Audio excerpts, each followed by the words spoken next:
Bonsoir, bonsoir tout le monde, bonsoir. Je sais pas pourquoi je peux...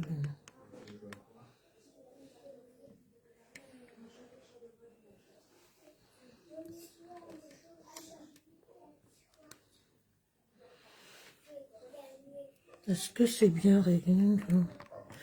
Bonsoir tout le monde. Tac, tac, tac, je suis en train de régler ma caméra.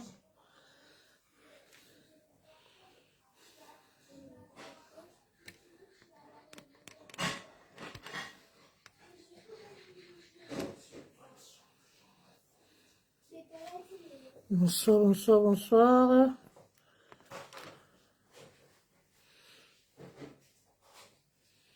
Bonsoir tout le monde. Bonsoir, bonsoir, bonsoir.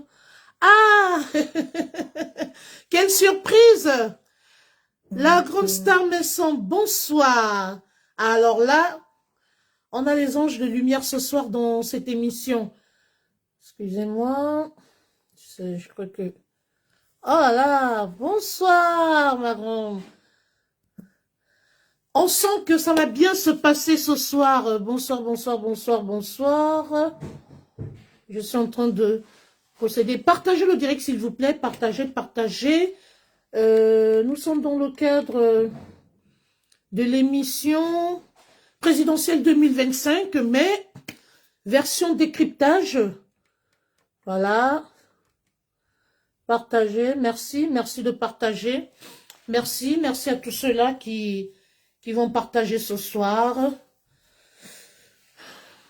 Je suis en train de régler quelque chose. Voilà. Donc, ce soir, ça va être l'émission spéciale présidentielle 2025. Bonsoir. Madame Charles Catherine, bonsoir. Bonsoir, bonsoir, bonsoir. Je suis en train de bien régler ma caméra parce que ça va être très chaud ce soir. Donc, excusez-moi, je suis en train de tout régler là. En termes de lumière et tout. Excusez-moi. Donc, est-ce qu'au niveau de la lumière, ça va? On va lancer, ça va aller très vite. Hein?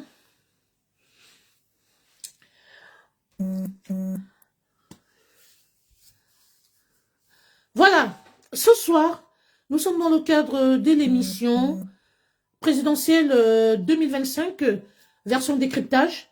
Et ce soir, nous allons faire un débriefing sur mon premier numéro, donc le premier numéro de l'émission présidentielle 2025. Et nous allons recevoir le Zigli. Le Zigli, qui n'est qu'autre que le commissaire Zogo, qui est notre consultant maison. Nous allons aborder... on va regarder, hein, on va voir tous les contours, on va aborder plusieurs sujets. Nous allons décrypter le premier numéro de l'émission. Il se passe pas mal de choses hein, en ce qui concerne la politique camerounaise, mais nous allons nous attarder sur non seulement l'actualité politique, mais également sur la récente émission sur laquelle j'ai reçu Calibro. Donc, partagez l'émission.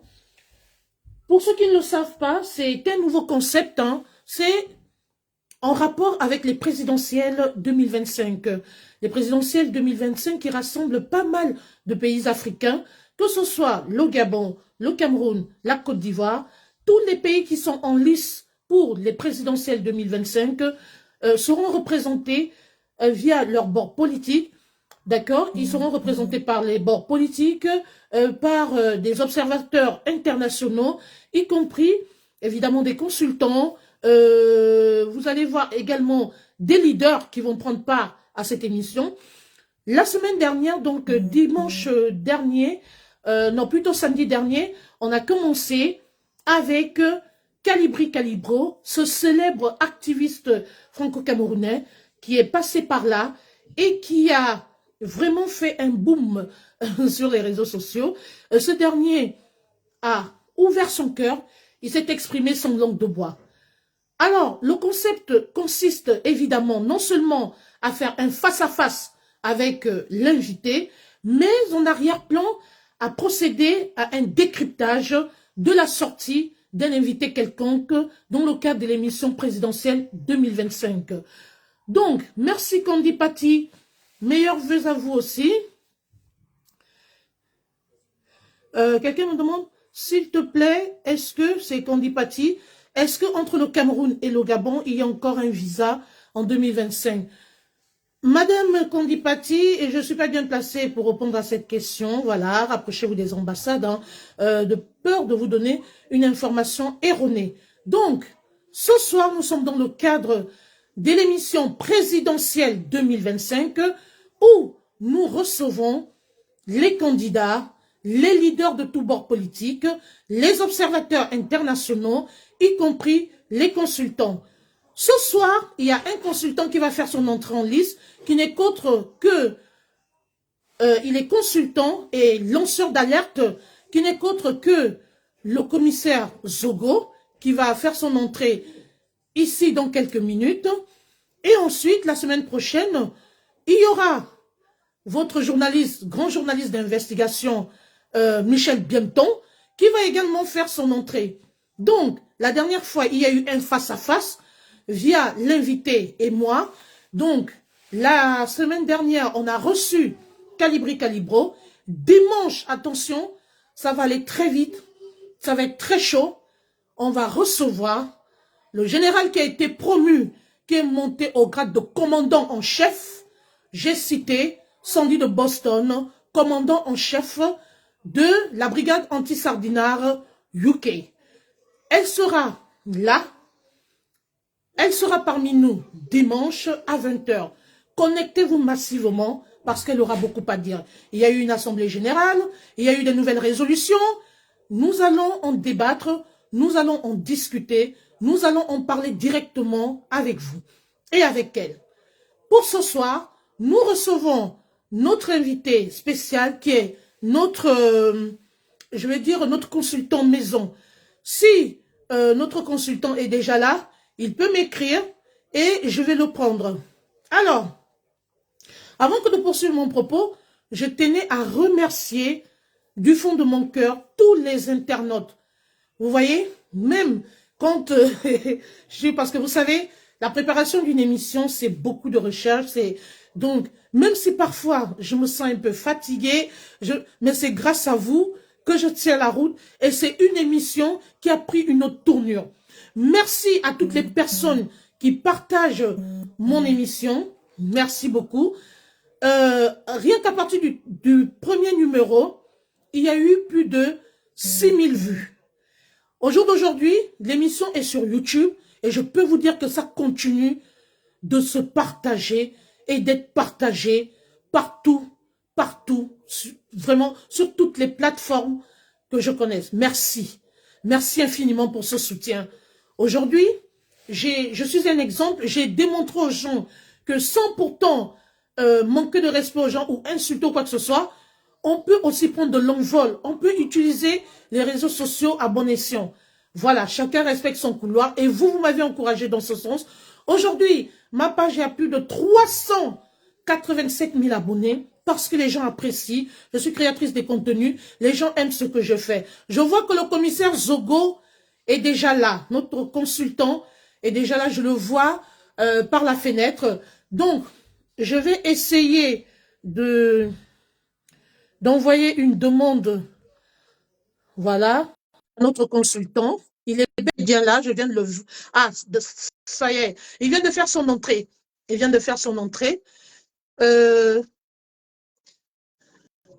Oui, Candy Patti, c'est possible. Voilà. Ah, très bien. Bonsoir, cher. Oui, bonsoir. Bonsoir, Niche. Voilà. J'espère que vous me voyez bien. J'espère que la caméra elle est bien réglée. J'espère que ça va. Tout est OK. Voilà, pendant ce temps, je vais demander aux gens de procéder au partage. S'il vous plaît, partagez, partagez, partagez.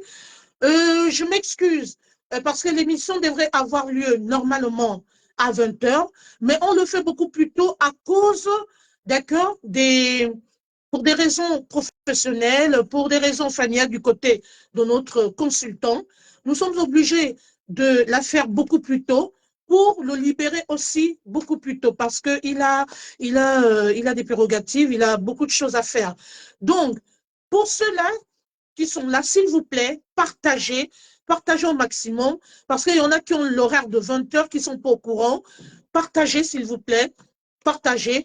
D'autres prendront le direct en cours. Et puis, bah, pourquoi pas, d'autres pourront regarder en différé. De toutes les façons, je vous invite à aller regarder également cette émission sur YouTube parce que, hormis ma page officielle, l'émission est également relayée sur ma chaîne YouTube. Donc, partagez au maximum. Désolé encore de l'horaire, mais c'est comme ça de renavant. Les décryptages, surtout les décryptages du consultant vont se faire beaucoup plus tôt parce qu'il a aussi, je peux dire, des exigences. Il a également aussi des responsabilités. Donc, oui. Donc, merci encore à ceux qui sont là ce soir. Merci, merci, merci. Merci à ceux qui m'encouragent dans ce nouveau concept.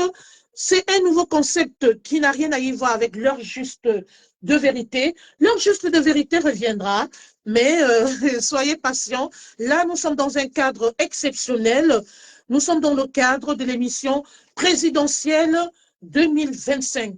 Vous êtes sans ignorer qu'il y a beaucoup de pays qui s'apprêtent à traverser une phase ultime très importante de leur histoire. D'aucuns s'apprêtent à écrire, je vais dire en lettres d'or, l'histoire politique de leur pays. Donc, nous allons les suivre, voilà, beaucoup plus l'Afrique centrale, voilà, les pays d'Afrique centrale, ça va beaucoup bouger, voilà. Vous êtes au courant de certaines dates. En ce qui concerne l'élection présidentielle au Gabon, l'élection aura lieu le 12 avril.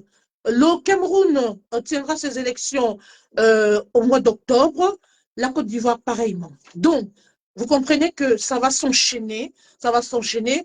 Du coup, tous ces pays concernés seront représentés soit par leurs leaders, soit par les observateurs, soit par des consultants.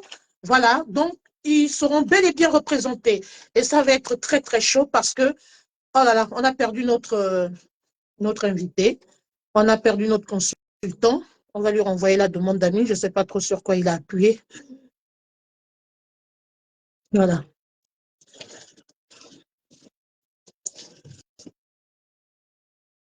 Je ne sais pas trop. On a perdu. On a perdu le consultant.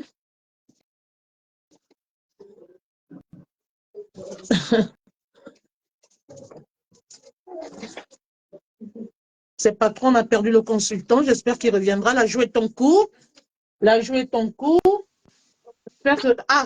Alors, excuse-moi, Michel, j'étais en train de vouloir partager. C'était une fausse manœuvre. D'accord. Alors, sans plus tarder, si le consultant est prêt, je vais juste, je sais pas, je vais juste récupérer mon ampli. Excusez-moi une minute. Excusez-moi.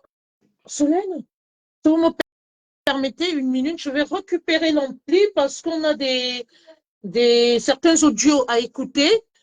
Je vais juste appeler Solène. Excusez-moi une minute. Solène, Solène. Excusez-moi une minute, je vais devoir juste récupérer mon ampli, s'il vous plaît. Merci.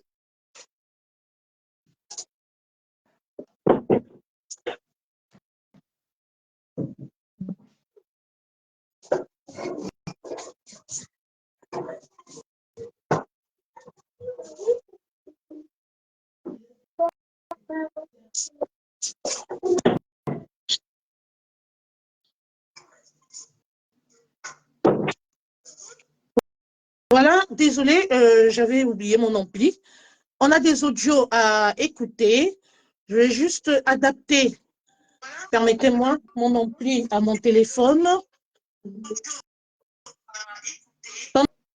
Pendant ce temps, s'il vous plaît, partagez le direct. Voilà.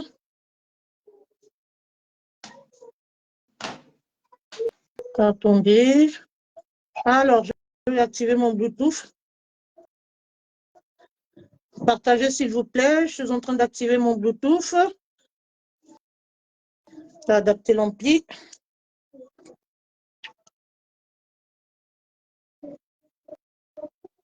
Donc, comme je vous le disais tantôt, nous allons revenir ce soir. C'est un spécial décryptage. Voilà. Excusez-moi.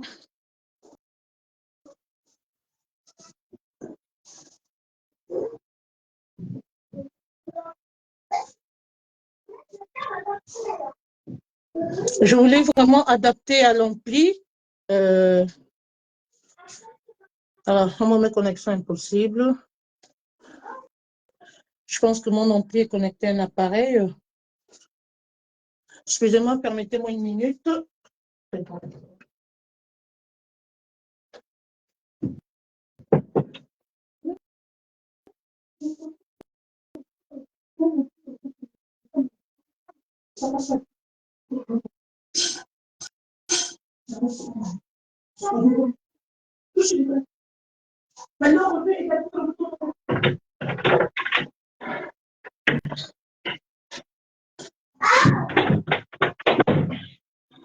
Désolée vraiment pour le désagrément. C'est que mon appareil était connecté sur plusieurs autres appareils. On va réessayer.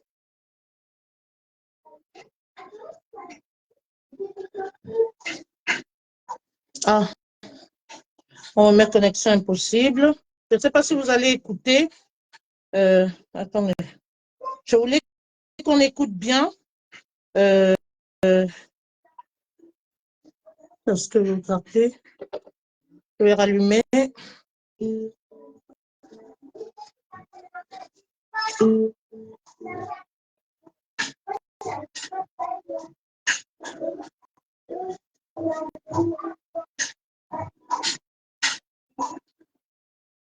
Alors, j'espère que cette fois-ci, ça ira.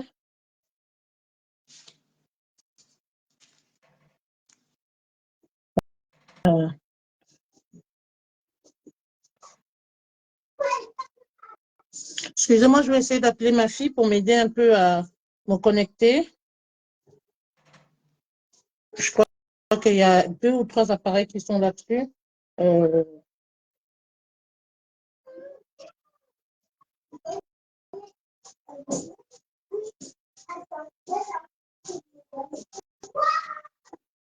Alors, je ne sais pas trop. Permettez-moi, il faut vraiment que je connecte cet appareil.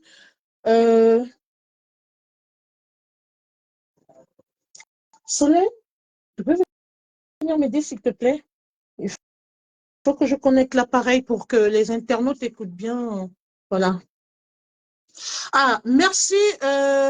Madame Candy Pati nous dit, les élections 2025 se sont bien déroulées au Ghana.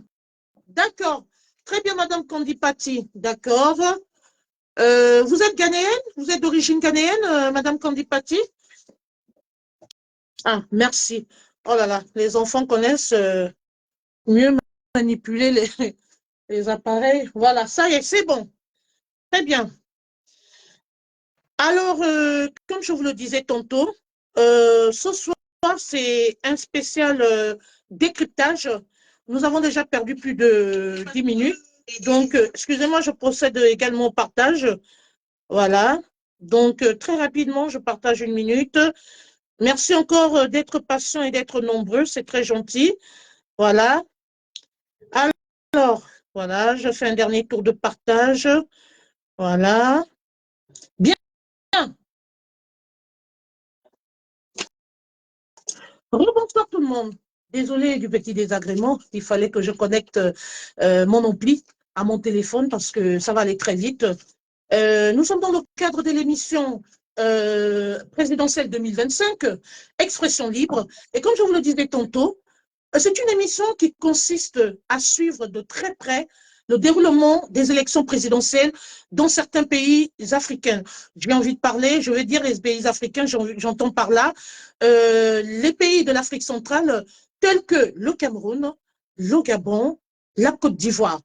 Donc, il y a les leaders de ces différents pays ou les observateurs internationaux de ces différents pays, ou encore des leaders qui seront là, qui vont venir parler, qui viendront défendre leur bord politique, et on aura un consultant tel que notre consultant de ce soir, qui lui aura un droit de regard sur les passages des différents leaders, des différents observateurs, et lui, il viendra faire le décryptage.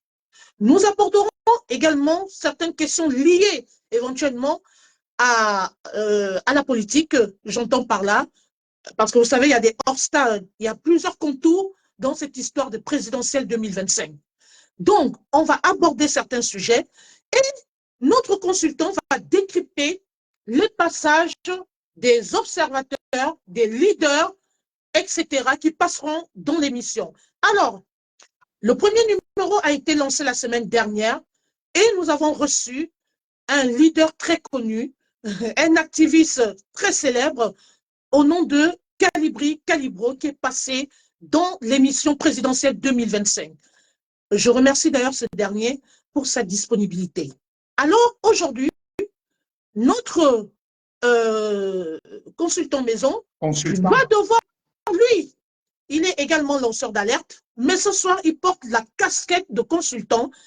Il va décrypter en toute objectivité, voilà, les points focaux, le passage de notre premier invité qui n'est qu'autre que Calibri Calibro.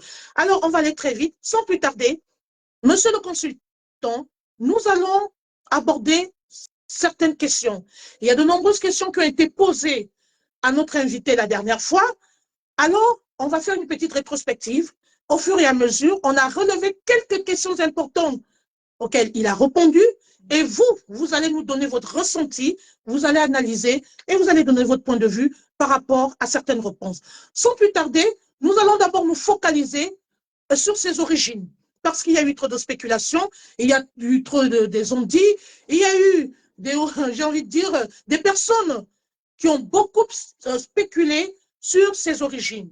Nous allons écouter la réponse de l'invité lui-même qui s'est enfin dévoilé et a parlé de son origine. Qui est Calibri Calibro? Est-il camerounais? Écoutons. Est-ce que vous entendez? J'étais camerounais. Est-ce que vous entendez?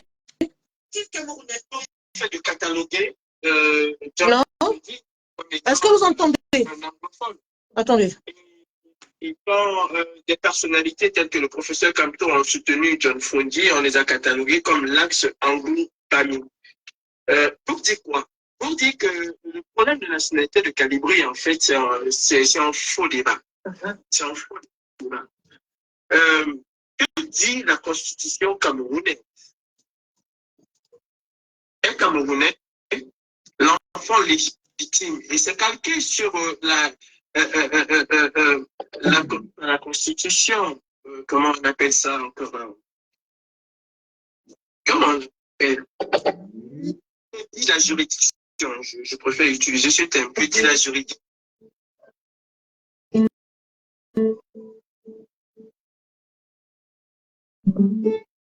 Enfant légitime ou naturel, donc l'un des parents au moins est camerounais. C'est exactement le même principe à l'article 18 du Code civil. Que on fait de cataloguer John Fondi comme étant un anglophone. Et quand des personnalités telles que le professeur Campto ont soutenu John Fondi, on les a catalogués comme l'axe anglo-bami. Pour dire quoi? Pour dire que le problème de la nationalité de Calibri, en fait, c'est un faux débat. C'est un faux débat. Que dit la constitution camerounaise? Un Camerounais, l'enfant légitime, et c'est calqué sur la constitution, comment on appelle ça encore? Comment on appelle? Que dit la juridiction? Je préfère utiliser ce terme. Que dit la juridiction camerounaise en matière de nationalité? Et c'est calqué sur la juridiction française. Un Camerounais, l'enfant légitime ou naturel, dont l'un des parents, au moins, est Camerounais. C'est exactement exactement le même principe à l'article 18 du Code civil. Que dit le Code civil camerounais? J'y viens. Que dit le Code civil camerounais? Un Camerounais, l'enfant légitime ou naturel, dont l'un des parents au moins est Camerounais. Exactement comme le Code civil à son article, le Code civil français à son article 18 qui dit un Français de filiation, l'enfant légitime ou naturel, dont l'un des parents au moins est français. À partir de ce moment, ma maman étant camerounais, mon papa même l'étant déjà, même s'il est d'origine française, il est d'origine franco-sénégalaise, je ne vois pas pourquoi je perdrais moi ma nationalité. Vu que la première dame du Cameroun, son père est français, sa mère est camerounaise, elle a bénéficié de la double nationalité, elle a bénéficié de cette nationalité de fait. Donc je ne vois pas pourquoi moi, Calibri, sous prétexte que je titille le gouvernement de Biya, que je déteste profondément ce gouvernement parce que c'est un gouvernement qui n'a absolument rien fait. Ça, on reviendra là-dessus. C'est un gouvernement de ME, je ne vais pas terminer. Je perdrai ma nationalité parce que il n'y a pas de souci. Dans ce cas, il va falloir revoir la constitution camerounaise, il va falloir revoir les textes de loi qui régissent le code civil camerounais. Et à partir de ce moment-là, ne serait camerounais que l'enfant ayant les deux parents camerounais. C'est un faux débat en fait. Je suis camerounais, je possède un passeport camerounais, que j'ai déjà montré maintes fois, je possède une carte nationale d'identité camerounaise et le seul document en matière de nationalité, le seul document probant en matière de nationalité, ce n'est pas un passeport. Le passeport n'est qu'une présomption de la nationalité. Même la carte d'identité n'est qu'une présomption de la nationalité. L'outil principal qui défère la nationalité à un citoyen s'appelle un certificat médical. Je possède mon certificat médical. D'ailleurs, aujourd'hui au Cameroun, c'est pas comme en 90 ou en 1980 où il fallait juste avoir son acte de naissance, aller au commissariat, on te délivrait un certificat, une carte d'identité. Non, aujourd'hui, une carte d'identité est délivrée sous présentation d'un certificat médical. Donc, une fois de plus, c'est un faux débat. Je suis camerounais, point barre. Voilà, à chaud, nous allons maintenant laisser le soin aux consultants de décrypter. À vous la parole, monsieur le consultant.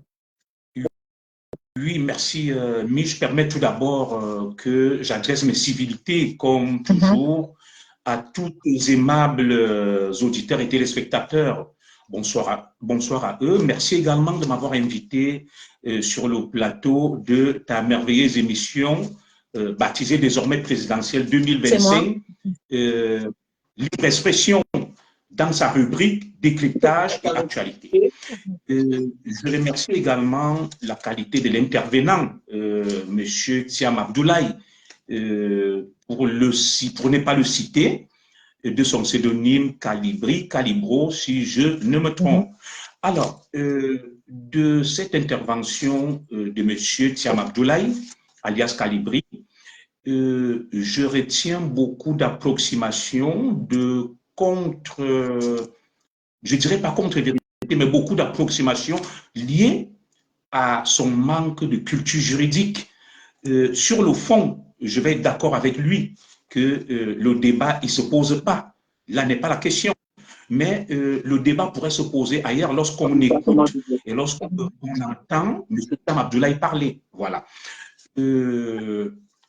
Sur la forme, je pense que M. Thiam Abdoulaye s'est vu obligé de se justifier à la suite des interpellations des citoyens camerounais. Il eût été préférable et souhaitable qu'il le fasse, n'est-ce pas, avant, a priori. Il ne fallait pas attendre que la polémique enfle. Vous comprenez, Mich? Voilà. En toute transparence, tout le monde sait que moi, je suis un franco-camerounais. Je n'ai jamais un mystère de mes origines camerounaises et de ma naturalisation française. Il faudrait qu'on soit clair là-dessus. Monsieur Calibri, Monsieur Thiam Abdoulaye s'est retrouvé au mur. Il était obligé maintenant de communiquer parce que lorsque les Camerounais le découvrent à travers un certain nombre de faits d'armes, ils se questionnent sur la consonance de son nom, Thiam Abdoulaye, qui véritablement Thiam Ce n'est pas des noms camerounais. Mais je ne vais pas lui faire ici un procès sur le patronyme. Nous allons donc maintenant rentrer sur ces approximations sur le plan du droit. Alors, j'entends le compatriote parler, n'est-ce pas, de juridiction. Je pense qu'il voulait parler de la législation camerounaise. Ça, j'essaye un peu de vérifier et je ne vais pas lui en tenir rigueur, puisque lui-même, il a dit sur ton direct que son niveau intrinsèque, ou tout au moins académique et scolaire, était assez bas. Ça, ce n'est pas la question. On n'est pas ici pour faire preuve ou étalage d'érudition. Alors, Monsieur Thiam Abdoulaye nous parle aussi de la constitution camerounaise. Non, il y a une loi qui régit la nationalité camerounaise. C'est la loi de 1967 portant code de la nationalité camerounaise. Parce que lorsqu'on va prendre la parole sur la place publique, il faut s'outiller, il faut être cultivé, il faut s'informer, il faut éviter de dire des approximations. Mich, on est d'accord. Alors, quelles sont donc les dispositions pertinentes de cette loi de 1967 qui régit le code de la nationalité au Cameroun? Est reconnu comme camerounais tout individu dont les parents sont camerounais. 1. Est reconnu comme camerounais tout individu qui est né au Cameroun, ce qu'on appelle la loi du sol. Voilà. Est reconnu comme camerounais tout individu qui a été adopté par des Camerounais. Est reconnu comme étant camerounais tout individu s'étant naturalisé. Voilà les critères pour être qualifié de camerounais selon les dispositions pertinentes, non pas de la Constitution, c'est vrai, la loi fait partie de l'ordonnancement juridique selon le principe de Gelsen, mais l'élément spécifique qui organise la nationalité camerounaise, c'est donc cette loi de 1967. On est d'accord là-dessus. Ce n'est ni la Constitution, encore moins le Code civil, ni les juridictions. Autre approximation, M. Thiam Abdoulaye nous parle du certificat de nationalité pour pouvoir établir la nationalité, la carte d'identité. Non, je crois qu'il voulait certainement parler du certificat de naissance, de nationalité, je veux dire, du certificat de nationalité. Une fois que tu remplis ces critères que je viens d'énumérer, selon la loi de 1967, de 68, autant pour moi, la loi de 1968, on pourrait qualifier donc M. Calibri, je suppose qu'il a dit que sa mère est camerounaise, qu'il est né d'un parent camerounais, ou alors la loi du sol, parce qu'il est né au Cameroun. Ça ne fait pas l'objet de débat. Ce qui pourrait donc faire l'objet d'un débat, c'est au niveau de... Il va se prévaloir lui-même de la nationalité de son père, que c'est un franco-sénégalais. Alors, moi, je me pose une question. Oui, M. Calibri Calibro, M. Thiam Abdoulaye, sa nationalité ne saurait souffrir d'aucun conteste lorsqu'on s'appuie sur la loi de 1968. Mais on est en droit de se poser un certain nombre de questions, Mich.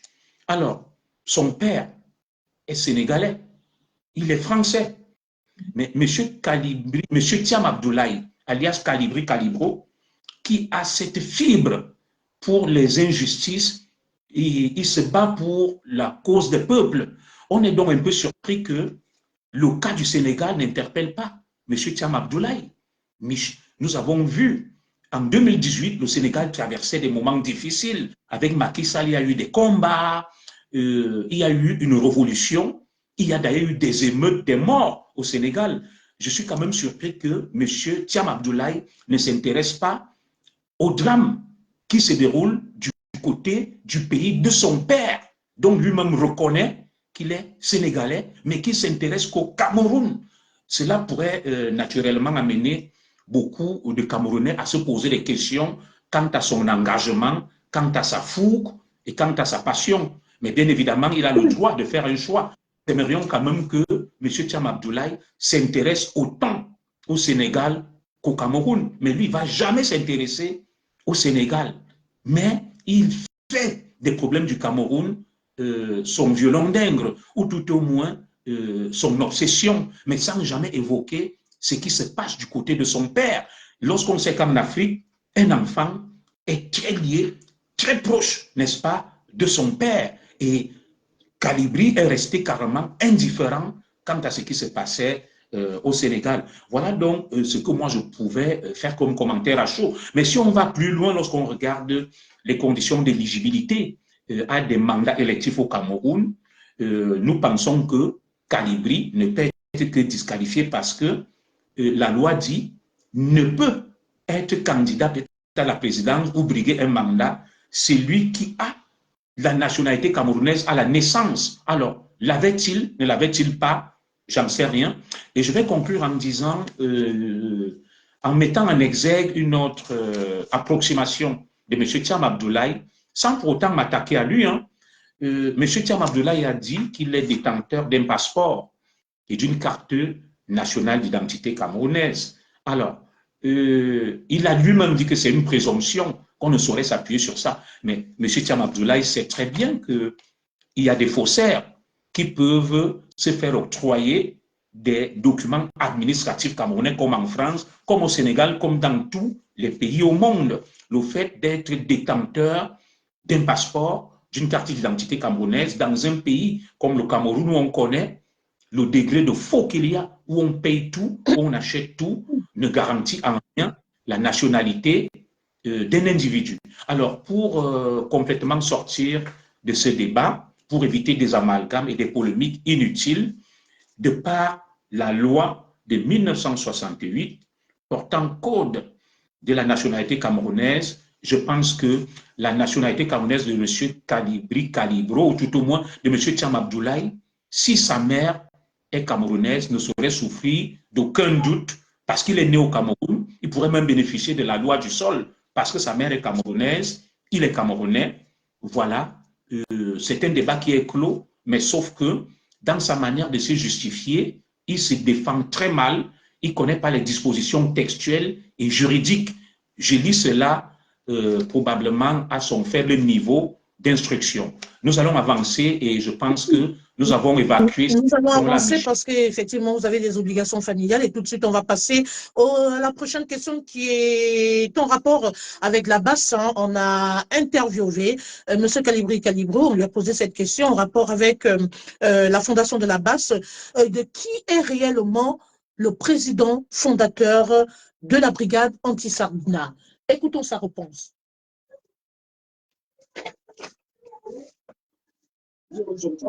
Mais ça, c'est quand même, hein, vous ne pouvez pas cette question. Vous voulez tourner cette question. Est-ce que vous entendez? C'est le pour ne pas répondre. Mais je ne vais pas répondre. Je ne vais pas juste alimenter les débats qui ne nous serviront pas. Le père fondateur de la brigade anti-Sardina, ce qui est sûr, je dirais que la brigade anti-Sardina, contrairement à ce que certaines personnes disent, elle n'est pas née comme ça, comme un claquement de doigts. La brigade anti-Sardina, c'est quelque chose qui a été pensé, qui a été mûrement réfléchi. Quand je dis, je éloge que la brigade anti-Sardina, ce n'est pas un mot qui est venu comme ça à l'esprit. Non, c'est quelque chose qui a été travaillé. Je vous surprendre. Avant les élections de 2018, j'ai contacté, moi, Kalibri, j'ai contacté tous les ténors, en tout cas la majorité des ténors. Les lettres, je les ai envoyés, ils ont reçu les lettres. Patrice Nouma ne peut pas vous dire que Kalibri, en juin, je pense en juin ou en juillet 2018, ne m'a pas envoyé de lettres, il ne peut pas vous le dire. Brice Nietzsche ne peut pas vous dire que je n'ai pas envoyé de lettres. Boris Berthold, vous ne citez que cela. Donc, au mois de juin, ayant fait le constat de ce qui se passait en diaspora, et ma lettre était très claire. Si nous ne nous mettons pas ensemble dans un mouvement beaucoup plus radical, nous n'allons pas faire face à Biya. Et ça, c'était en juin 2018. Est-ce que tu comprends? Oui. Quand moi, je me lance dans l'activisme, je ne me lance pas dans l'activisme de bavardage ou dans l'activisme de contestation. Je me lance dans l'activisme d'attaque frontale. La brigade anti-Sardina, rien que pour avoir ce nom, il a d'abord fallu réfléchir à plusieurs noms avant de trouver ce nom qui était un nom marqueur, un nom guerrier. Donc, Si quelqu'un va se lever le matin et dit que j'ai créé un groupe WhatsApp, et comme j'ai créé un groupe WhatsApp, c'est moi qui ai créé la brigade anti-Sardina, ben, je le lui conseille. Je peux rentrer dans ce débat de qui a créé quoi, qui a fait quoi.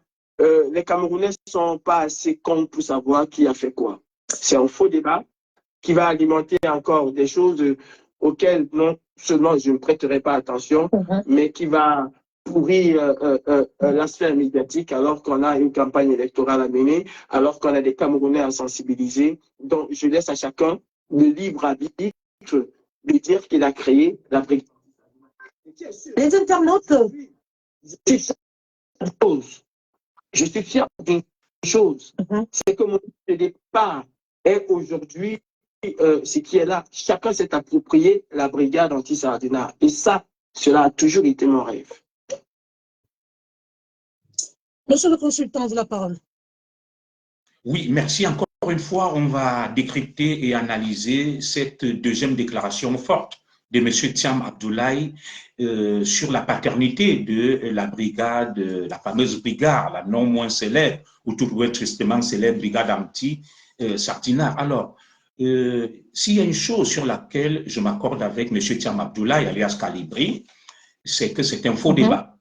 Mais en réalité, c'est un vrai débat, c'est une réelle question, parce que M. Thiam Abdoulaye, alias Calibri, va tirer toute sa notoriété, toute sa réputation sur, n'est-ce pas, la propriété de la paternité de la brigade anti-Sardina, grâce à laquelle il a pu se faire un nom de manière tout à fait usurpatoire. Il faut le dire parce que je suis un témoin privilégié de l'histoire. Il faut restituer l'histoire, même si le débat, il peut paraître en apparence faux, mais en réalité, il est fondamental. Parce que la brigade anti-Sardina va naître de quoi? J'étais l'un des ténors de la lutte à l'époque, avant octobre 2018, date à laquelle j'ai démissionné, ou tout au moins novembre 2018, où j'ai démissionné de la...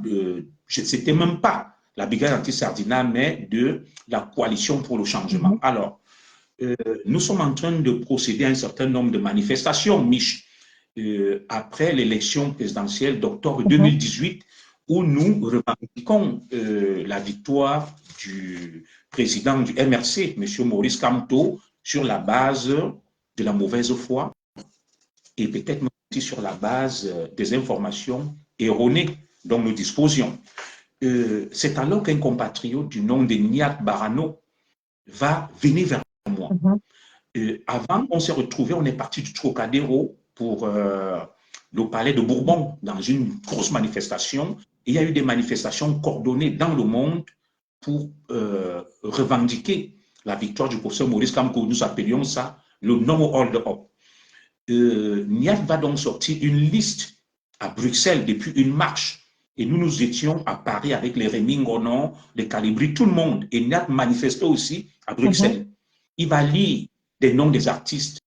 Il dit validé ou pas validé. Il dit Coco Argenté, validé, tel, non validé, tel, non validé. C'est de là qu'à partir l'idée, n'est-ce pas, du boycott des artistes. La brigade n'a part du boycott des artistes.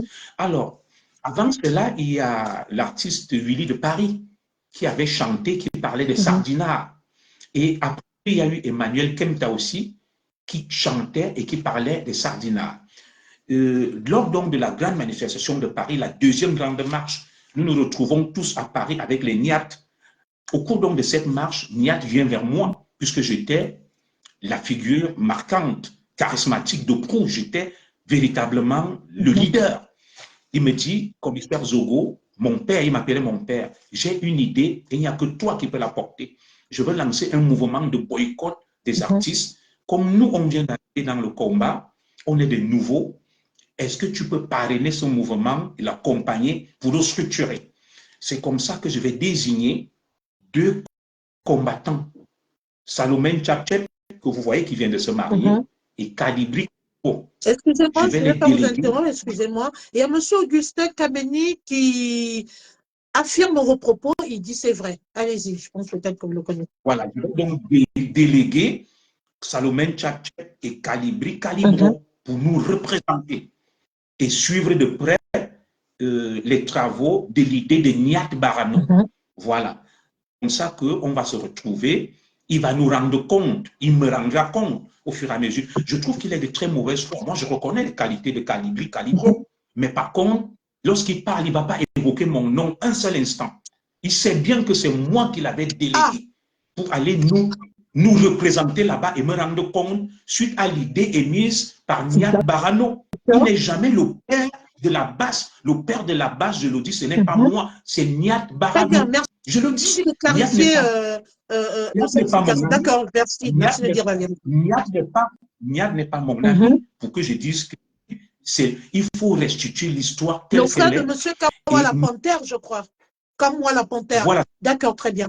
Mais il a le mérite dans cette idée de proposer le nom Sardinat, Brigade anti-Sardinat. Le nom vient de lui. Le nom, la proposition du nom vient de lui. Alors, l'idée avait déjà été émise par Emmanuel Kenta et Willy de Paris. Mais qui a conceptualisé la notion de boycott, de combat, c'est Niat Barano. Calibri a juste eu le mérite de proposer un nom. Et le nom là a fait consensus. Parce qu'il y avait déjà un groupe WhatsApp. Lui-même, il le dit. Voilà. Et c'est moi qui le délègue là-bas lorsqu'il va dire qu'il a demandé l'autorisation à Nietzsche, à Nouma. Je le trouve tellement de mauvaise foi et dans la haine vis-à-vis de ma personne. Calibri, c'est un enfant que j'ai accueilli dans la lutte.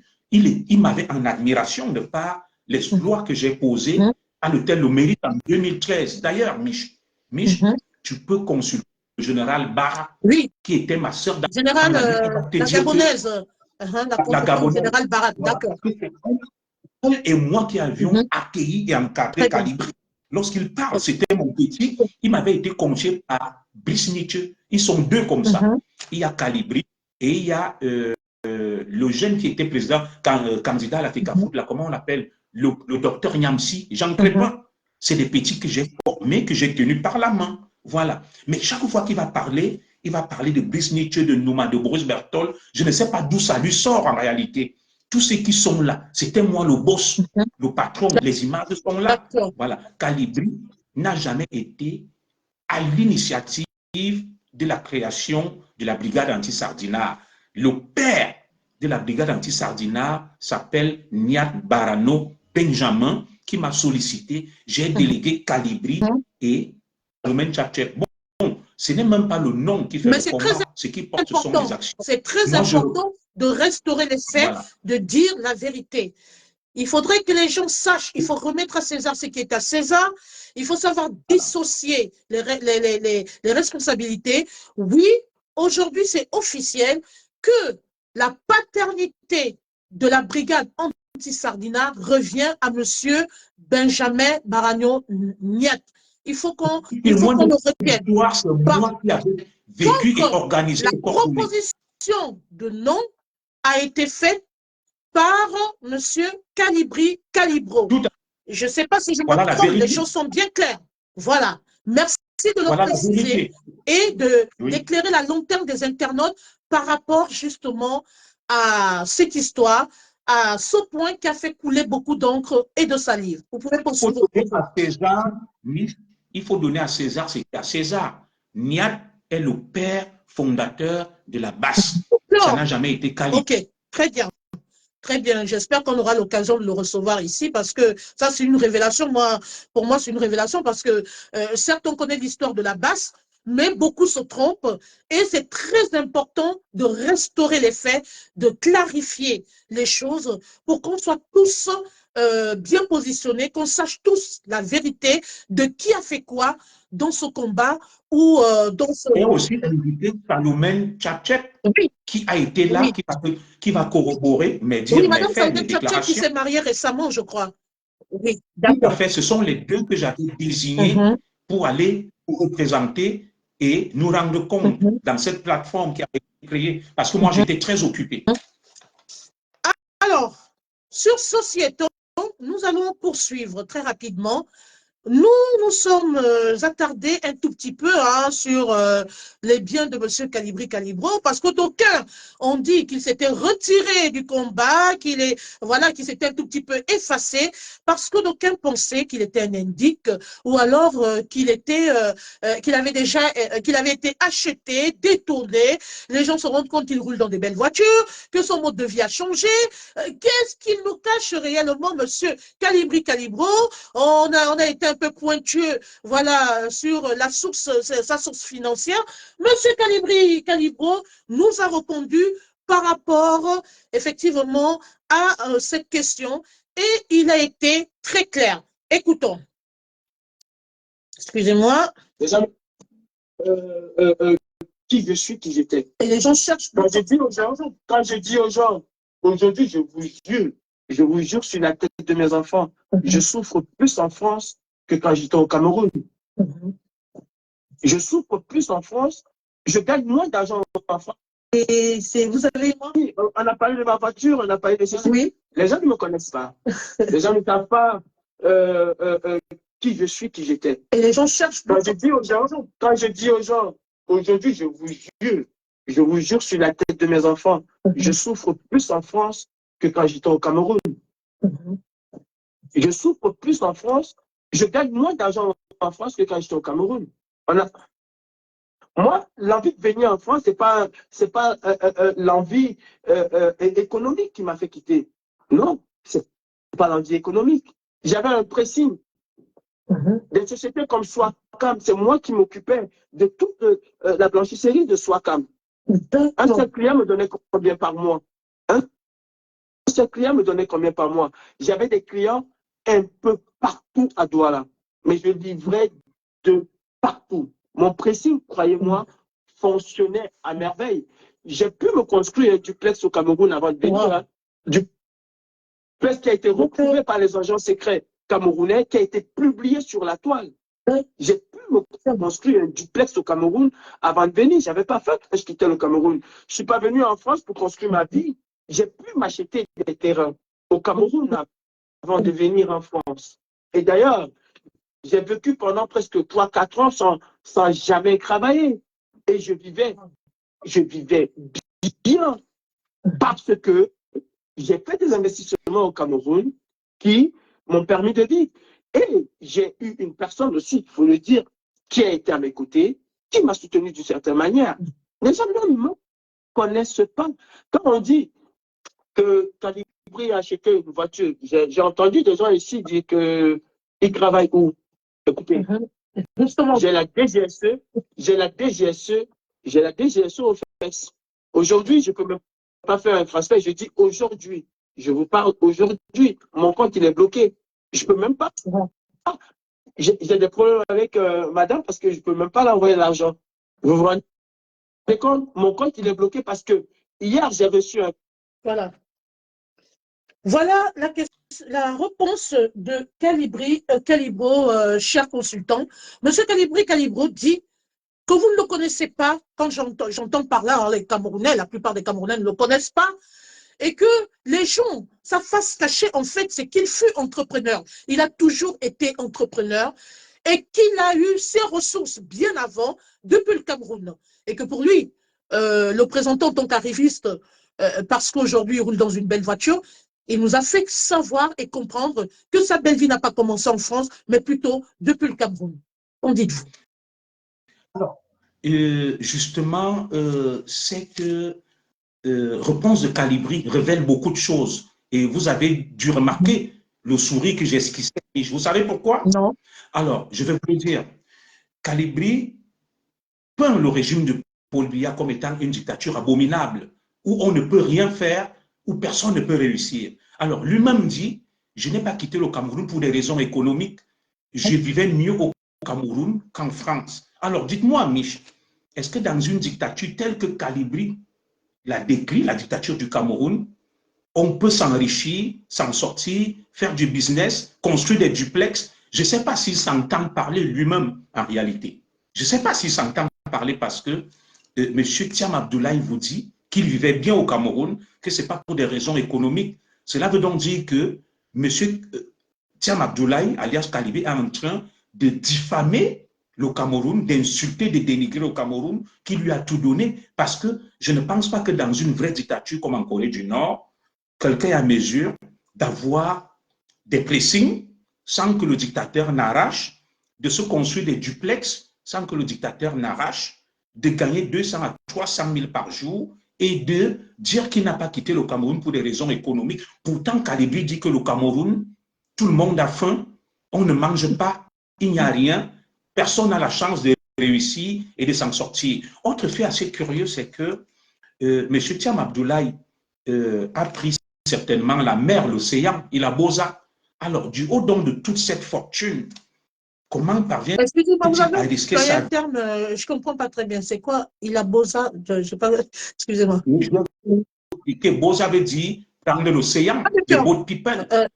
Voilà. D'accord. Alors, comment quelqu'un qui avait une telle fortune va mettre sa vie en péril pour prendre la mer et l'océan et risquer sa vie pour venir en Occident, alors qu'il a des duplex, il gagne 300 000 francs par jour. Ça veut donc dire qu'au Cameroun de Paul Biya, dans cette dictature féroce qu'il décrit, où le président Biya, pour lui, n'a rien fait, a échoué, des gens comme Thiam Abdoulaye, d'origine sénégalaise, peuvent s'enrichir, peuvent gagner 300 000 par jour, peuvent construire des duplex et n'ont pas de problème économique. Alors, que reproche-t-il donc au président Paul Biya? Au final, son combat manque de logique et de sens.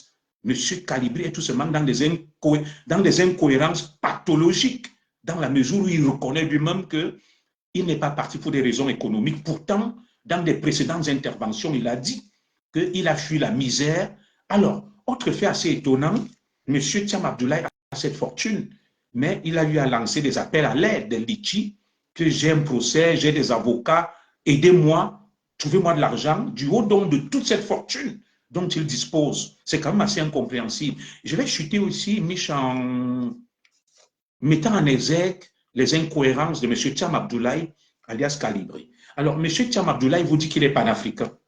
Et il vous dit que les panafricains, qu'est-ce qui les caractérise? Ils aiment l'Afrique, sont des nationalistes, ils sont contre le colon et la puissance colonisatrice. Alors, il vous dit, j'ai quitté le Cameroun parce que je recherchais, je voulais obtenir l'acte de naissance de mon père qui est français, franco-sénégalais.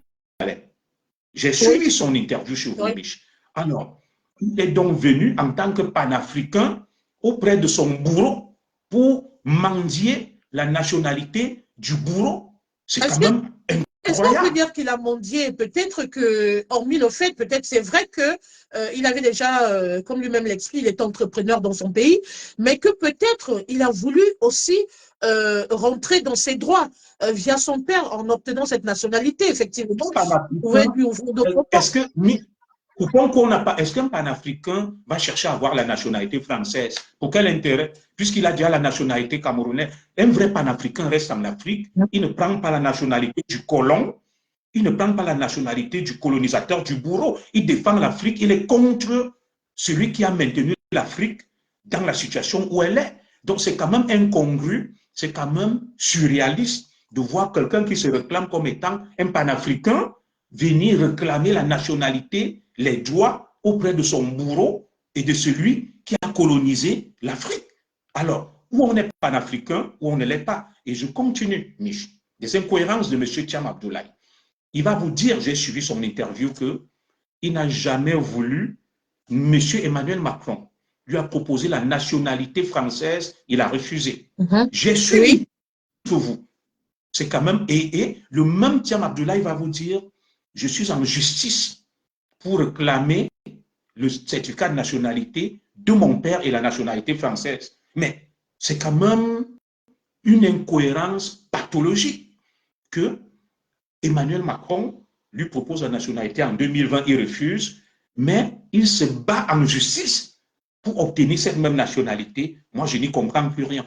Et autre question qu'on pourrait se poser, pourquoi Emmanuel Macron lui propose la nationalité? Quel service M. Thiam Abdoulaye a rendu à la France pour qu'on lui propose la nationalité? Et qui?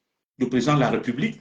Le président de la République ne peut proposer la nationalité française qu'à des individus s'étant illustrés et ayant posé des actes de bravoure pour la France. Alors, Est-ce que M. Thiam Abdoulaye peut nous dire quel acte de bravoure il a posé pour la France pour que le président français lui propose la nationalité? On connaît Gassama qui a sauvé des vies, il a grimpé sur un immeuble et cet acte de bravoure lui a valu la nationalité française. C'est quand même assez curieux tout ça.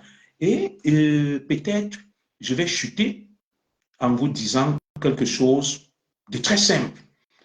Vous avez réalisé une belle interview avec Calibri qui sera archivée, qui va rentrer dans les annales parce qu'il a brillé par un certain nombre d'incohérences. Regardez M. Calibro, M. Thiam Abdoulaye. Il se vante d'avoir réalisé un exploit en interpellant le président français, lui panafricain, sur les problèmes du Cameroun. Une autre incohérence presque mortifère. Comment un panafricain peut venir solliciter l'aide auprès du bourreau, du colonisateur, pour aller combattre son propre pays? Comment peut-il venir s'adresser à son bourreau et se vanter lorsque je sais que Mich, toi et moi, nous connaissons beaucoup de panafricains, ils sont acerbes, ils sont véhéments vis-à-vis de la puissance colonisatrice. Je peux vous donner des noms. Vous connaissez le célèbre, comment on l'appelle, le célèbre activiste qui a même refusé la nationalité française, comment on l'appelle? Il est chassé là tout le temps. Vous suivez les discours assez rudes et durs des panafricains gabonais, maliens, ivoiriens, vis-à-vis de la France, où ils jurent par tous les démons qu'ils ne peuvent pas venir en France solliciter l'aide de la France. Alors, comment le grand panafricain Calibri va solliciter l'aide de Macron, le bourreau, l'impérialiste, la puissance colonisatrice, pour aller résoudre les problèmes de l'Afrique et du Cameroun? Moi, je pense que M. Thiam Abdoulaye devrait tout simplement s'efforcer d'être cohérent et logique. Et vous évoquez, je vais chuter par ça, sa nouvelle fortune. Il roule dans un véhicule qu'il a dit lui-même coûter 50 000 €. Alors, très bien. Monsieur Thiam Abdoulaye. Je tiens à lever un équivoque. Ce n'est pas lui qui a dit que sa voiture coûtait 50 000 €. Ce sont les spéculations qui viennent de partout. C'est moi qui lui ai fait savoir qu'il y en a qui disent que sa voiture coûte plus de 50 000 €, qu'il roule dans des belles voitures et qu'il a changé son mode de vie. Voilà, juste une petite précision. Je suis quelqu'un qui l'a suivi. Je peux vous montrer un direct de Calibri où il dit cette voiture coûte 50 000 €. Ça n'a pas été fait sur ma tribune, donc vous... Non, pas sur votre tribune. Voilà. Sur une tribune, il a présenté cette voiture qui lui a été offerte par un bienfaiteur et qui coûte 50 000 €. Alors, je me pose une question. Monsieur Calibri, lorsqu'il deviendra président de la République, sait-il qu'il y a des milliardaires qui vont lui offrir des biens? Donc, en tant que président, il prendra des milliards au détriment du peuple. Alors, pourquoi M. Calibri ne vend pas cette voiture de 50 000 €, lui qui est tant soucieux de la misère des Camerounais? Il a voulu m'affronter dans un face-à-face. Le face-à-face, c'est pas avec moi, Michel. Ça, par contre, il a demandé officiellement un face-à-face avec vous. Oui, allez-y. Laisse-moi ma phrase. Alors, il se plaint que le gouvernement camerounais gaspille de l'argent, le gouvernement camerounais est gabégique et que les gens vivent dans la misère. Alors, Calibro, lui roule dans une voiture qui coûte 50 000 €. Moi, je roule dans une voiture qui coûte à peine 15 000 €. Est-ce que cet argent-là, il ne peut pas le mettre à la disposition des pauvres? Il disait à son bienfaiteur, non, offre-moi une voiture de 10 000 €. Les 40 000 €, là, je vais faire un don au Nozo ou à telle population. Ça montre déjà quel sera le rapport à l'argent de M. Thiam Abdoulaye si jamais il venait à accéder au pouvoir. Parce que le pouvoir, il y a des milliardaires. Il y a des milliardaires qui vont lui offrir des cadeaux, des hommes d'affaires, et il sera corrompu si déjà il accepte des présents aussi luxueux, n'étant qu'activiste. Imaginez qu'il accède au pouvoir. Donc tout ça pour moi participe de ce que j'appelle l'esbrouf et l'imposture. Alors, au lieu de penser que le face-à-face est avec moi, Junior Zobo, non, mon face-à-face, ce n'est pas avec des victimes comme moi. Monsieur Thiam Abdoulaye, tout comme moi, est victime du système camerounais et je ne vais pas me livrer à un combat de chiffonniers. Le combat, c'est contre le président Paul Biya, son gouvernement, les Atangandji et tout ce qui incarne l'autoritarisme et brime et maltraite les Camerounais. Ce n'est pas avec moi.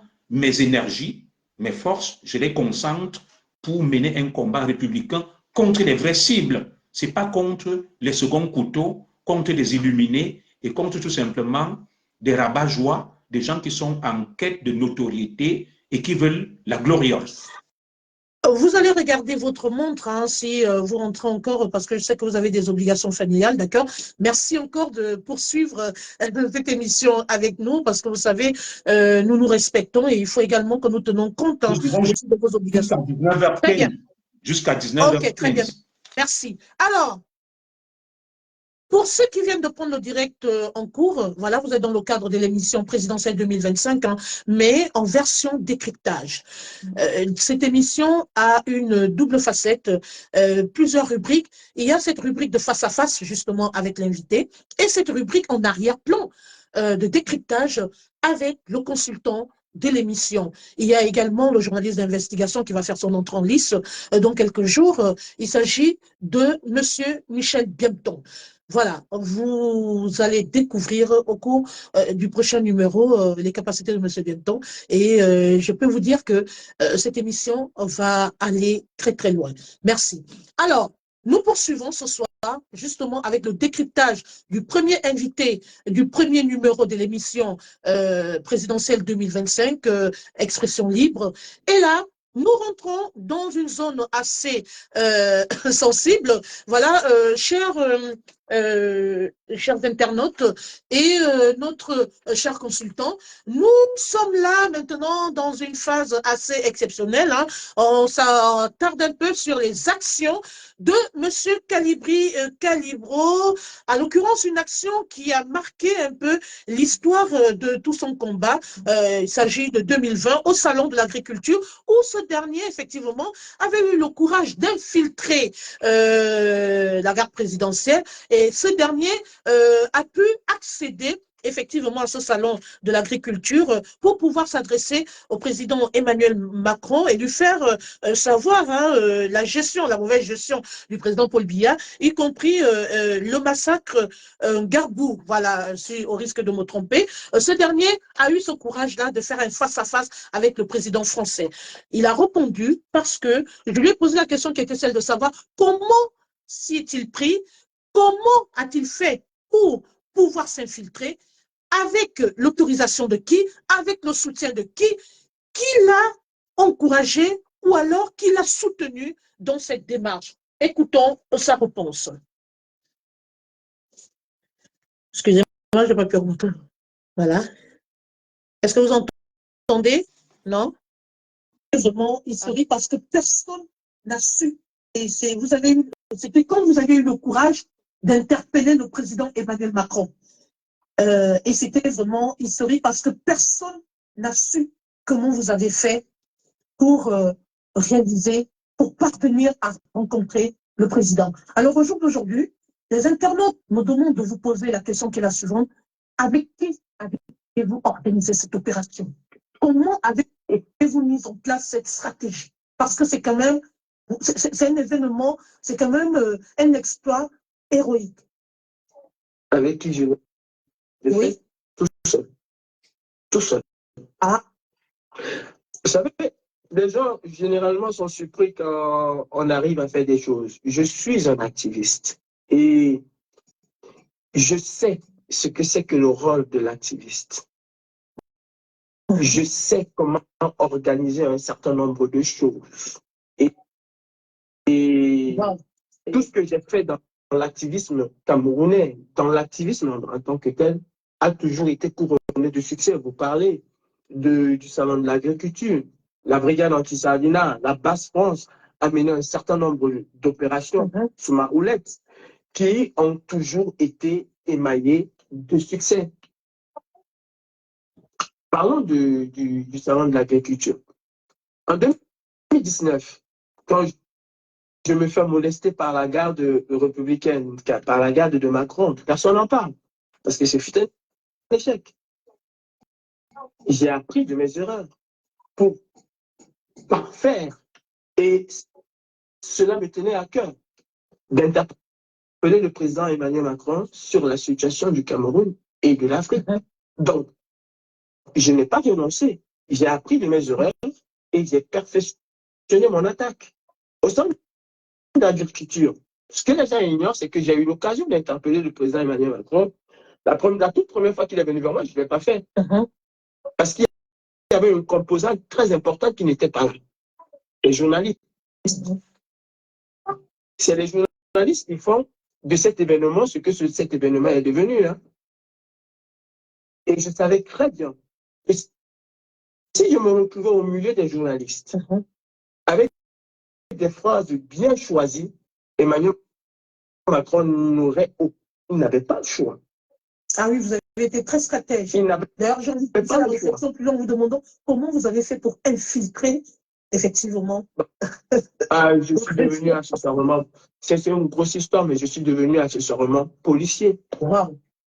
Je suis devenu accessoirement policier. Parce que quand les policiers demandaient aux gens, ben, reculez-vous, comme tout bon Camerounais qui est un opportuniste, et c'est ça aussi un activiste, c'est de pouvoir être un opportuniste, pouvoir se noyer dans la foule et passer incognito. Quand les policiers demandaient aux gens de se reculer, moi je demandais aussi aux gens de se reculer.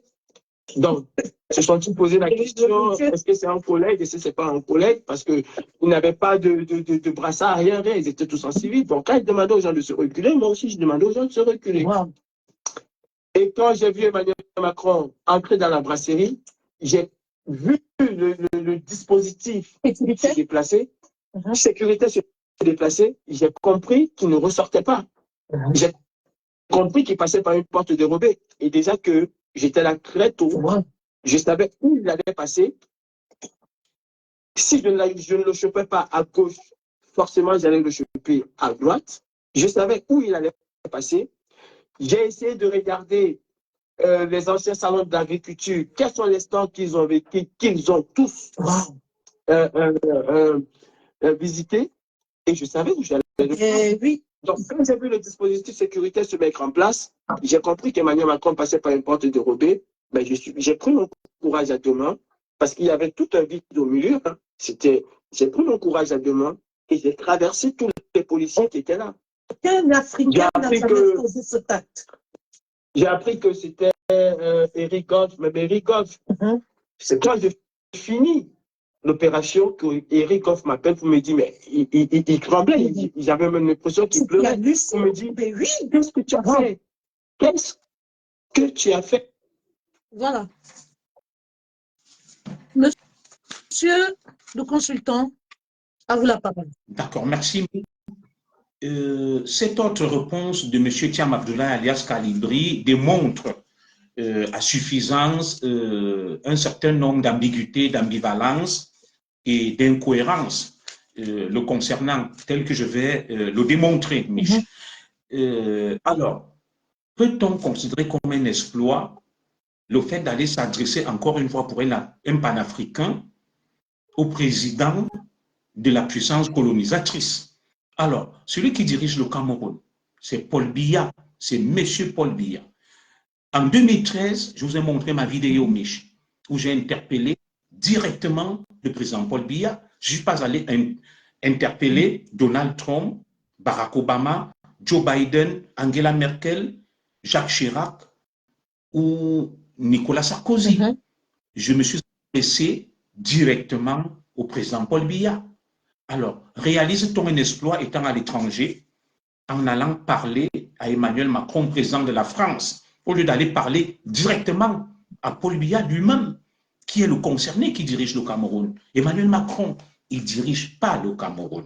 Alors, moi, cet activisme-là, où on aboie, on crie, on hurle, moi-même, je le fais aussi, depuis l'étranger, et on se bombe le torse, on s'auto-congratule, et on s'affuble des titres de généraux, de colonels, que sais-je encore. Pour moi, c'est de l'esbrouf, de la gesticulation. Moi-même, je l'ai fait à un certain moment. On ne réalise aucun exploit, et qui plus est, en se réclamant comme panafricain, en allant s'adresser au président de la puissance impérialiste et colonisatrice. C'est plutôt même un déshonneur. Et de deux, j'ai suivi M. Thiam Abdoulaye dire qu'il ne respecte pas Paul Biya. Il a de la haine. Alors, Emmanuel Macron, qui dirige la France actuellement, est très contesté. Son bilan est désastreux et calamiteux. On est d'accord, Mich? Toi et moi, nous vivons en France. Les Français appellent à la démission d'Emmanuel Macron. Il a échoué sur toutes les lignes. Mais Calibro, sans défendre Paul Biya, qui a aussi échoué, hein, va te dire que lui, il respecte Emmanuel Macron, il appelle au secours, alors que les Français eux-mêmes veulent s'en débarrasser de par la politique de destruction qu'Emmanuel Macron a mise sur pied.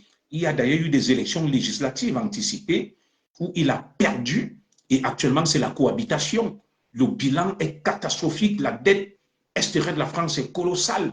Tous les services sont au point mort. La France est presque au bord de la faillite, mais il ne verra pas ça.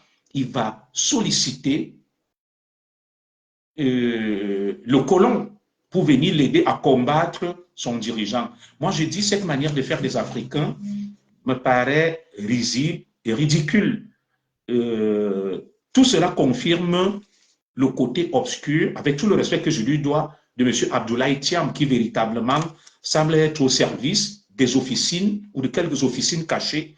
Et d'ailleurs, il se vante d'avoir commandité cette action tout seul. J'ai eu les dessous de cette affaire.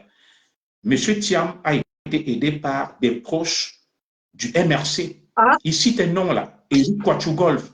D'ailleurs, la dame qui a facilité l'accès à ces sites, une compatriote bamileke qui travaille au Sénat français et qui est proche de Macron, on l'a identifiée, elle a facilité le terrain, la tâche à M. Thiam Abdoulaye. Je vous parle là. Je suis un commissaire de police. Lorsque M. Thiam Abdoulaye se lève et vous dit, tout à fait, je suis un zigli, j'ai beaucoup d'informations. Alors, il se lève, il vous dit, je jouais les policiers et on m'a confondu avec un policier. Ça veut dire qu'il croit que le groupement de protection de la personnalité, des hautes personnalités en France, c'est un service amateur qui n'arrive pas à identifier ceux qui sont des leurs sur le terrain. Non, je vais dire quelque chose à M. Thiam. Une sortie d'un chef d'État se prépare. Là, il y a ce qu'on appelle la DGSE, les services secrets, qui ont déjà identifié la plupart de ceux qui sont dans un périmètre proche du président Macron. Alors, tout ce qu'il raconte là, il masque la vérité. Le nom qu'il donne, Éric Kouachougolf, est quelqu'un qui est proche d'un certain nombre de cercles français. Monsieur Thiam Abdoulaye a été aidé par des opposants et en l'occurrence une compatriote proche du MRC qui est au Sénat français, très proche d'Emmanuel Macron, qui a été identifié, j'ai le nom, j'ai ses photos et qui a facilité toute cette mise en scène. C'était de la mise en scène parce que autour du président, il y a un cordon de sécurité constitué des services secrets, de la police, de la gendarmerie, de l'armée française. Tu ne peux pas le franchir. Ils ont des codes, ils ont des badges, ils sont connus. Il ne peut pas dire qui s'est dissimulé et qui s'est caché. Il est tout simplement malhonnête. Je veux dire une chose. Moi, j'ai mené une opération plus retentissante que celle de Calibri. Vous avez vu la vidéo en 2013 où j'étais en face du président Biya. Et si moi, je vous dis que mon opération, tu ne peux pas agir en France comme activiste sans rendre compte aux services de renseignement français. Tous sont en lien et en contact. C'est moi, Junior Zogo, qui vous parle. Je suis moi-même un activiste virulent. Nous allons à la préfecture, nous sommes convoqués, nous nous expliquons sur nos actions et lorsque nous dérivons, il y a des rappels à l'ordre. Aucun activiste ne peut évoluer sur le sol français sans être surveillé, sans être contrôlé, sans rendre compte. Monsieur Abdoulaye Thiam raconte tout simplement des balivernes. Il lui manque le courage et l'honnêteté tout simplement d'avouer que ça a été une action coordonnée, organisée par une officine tapie dans l'ombre qui voulait, n'est-ce pas, faire une espèce de chantage au président Paul Biya afin d'inquiéter le président Paul Biya et d'obtenir des choses du président Paul Biya. Voilà donc le combat, je vais chuter, que je dénonce, le combat de la manipulation guidée par des officines cachées. Si nous voulons le changement, nous devons être honnêtes, nous devons être sincères, poser des actions crédibles et pas des actions sur forme de manipulation avec des officines tapis dans Nous allons l'ombre. bientôt vous libérer, chers consultants, parce que je regarde ma montre en chronomètre. Vous devez partir à 15. Alors, très rapidement, je suis obligée pas de vous couper, mais d'aller un peu au pas de course parce qu'on a un aspect très important qu'on doit aborder, mais très, très important. Il s'agit du boycott des artistes. Alors, la BAS a organisé, la BAS UK a organisé une assemblée extraordinaire du côté de la Belgique et il y a eu de nombreuses résolutions qui ont été prises. D'ailleurs, il y a également eu la nomination du général Sandy de Boston qui est monté au grade de commandant en chef. Et cette dernière, après avoir pris les commandes, a fait une sortie où elle a dévoilé les nombreuses résolutions qui ont été prises, parmi lesquelles la mise en garde des artistes, le boycott de tous les artistes qui vont soutenir le régime Biya. Je vous laisse écouter brièvement ce discours qui ne dure qu'une minute à deux parce que j'ai pu synthétiser effectivement les discours. Elle s'est adressée à plusieurs catégories de personnes, j'entends par là les artistes, les promoteurs, etc., les autorités. Mais moi, je vais m'attarder beaucoup plus sur le cas des artistes. Écoutons.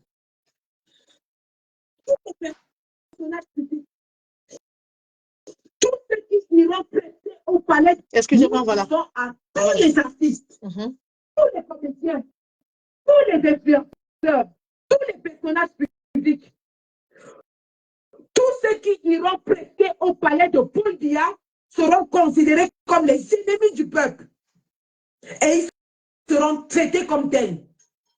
Je répète, tous ceux qui iront prester au palais de Paul Biya ou aux événements de Paul Biya seront considérés comme les ennemis du peuple et ils seront traités comme tels. Bien. C'était un extrait, excusez-moi, c'était un extrait, effectivement, de la sortie des résolutions, j'entends par là, qui ont été prises lors de cette réunion extraordinaire, cette assemblée extraordinaire de la BAS. Et sur ça, il y a une artiste qui a été pointée du doigt personnellement. Cette artiste, je vais vous faire écouter brièvement ce qu'elle a dit parce qu'il y a eu une altercation entre Valsero et elle, une sortie, où elle se plaignait du fait que l'activiste Valsero ne s'était pas occupé d'elle, qu'il lui devait de l'argent, autant pour moi. Écoutons brièvement sa réaction à chaud après je vais dire, après... en tant que chrétienne. Attendez, excusez-moi. Je ne joue pas avec le nom de Dieu. J'ai pris ça sur un mur, excusez-moi, j'ai pris sur un mur. Donc, elle s'appelle Madame Annie Anzoué, voilà, qui était très remontée. Anzoué. Pardon? Annie Anzoué, pas Anzoué, Anzoué. Excusez-moi d'avoir écorché le nom de l'artiste, Madame Annie Anzoué, effectivement, qui a été très remontée, voilà, après lecture, effectivement, de ces résolutions. Bah, malheureusement, elles se sont très frustrées et très touchées. Écoutons, j'ai pris sa sortie sur un mur. Écoutons. Je dis, Barcelone m'avait contacté il y a plus d'un an. Il m'avait envoyé ma chanson que j'ai sortie à l'époque avec les Angaliwa. L'amour existe. Qu'il avait refait, il avait refait le beat et il m'a envoyé en me demandant si je pouvais apposer ma voix sur son beat. Que la chanson lui a fait passer des moments, à un moment donné, il passait des moments difficiles et que c'est cette chanson-là qui l'a accompagné. Ça m'a beaucoup touché. Je ne le connaissais pas. Je ne sais même pas qui lui avait remis mon numéro de téléphone. J'ai dit que, ok, il n'y a pas de souci. Moi, vraiment, ça me touche de savoir que il y a une musique que j'ai faite il y a plus de 30 ans, c'est en train de toucher encore les gens jusqu'aujourd'hui. C'est ça qui me fait craquer en me disant, voilà quelqu'un qui s'est ouvert à moi, qui veut me soutenir. Donc, voilà, je vais accepter. J'ai accepté. Il m'avait envoyé 300 000 de frais de studio.